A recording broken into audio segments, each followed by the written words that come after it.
Hi friends, आज बनवूया कारले फ्राय, म्हणजे कारले क्रिस्पीस बोलायचं त्याला, कारले फ्राय. तर बघा, मी कापून घेते कारल्याला.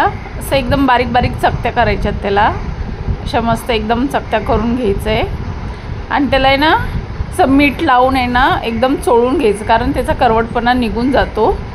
आणि मीठ लावून चोळून घेतलं ना तर याला स्वच्छ पाण्याने धुवून घ्यायचं. 4-5 पाण्याने ना स्वच्छ धुवून घ्यायची. असं व्यवस्थित आहे ना चोळून आहे ना धुवून घ्यायचं पाण्याने.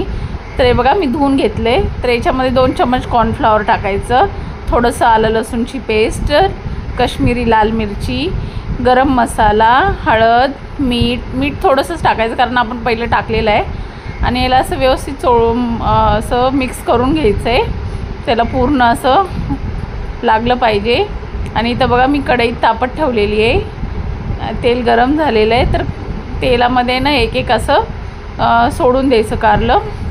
मस्त असं एकदम क्रिस्पी होतं.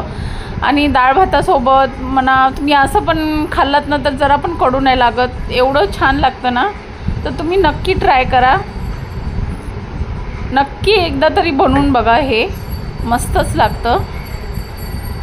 हे बघा, मी तळून घेतलेले आहेत. हे बघा, मस्त असा कलर किती छान दिसतोय आणि मस्त असं झालेलं आहे. तर तुम्ही नक्की ट्राय करा.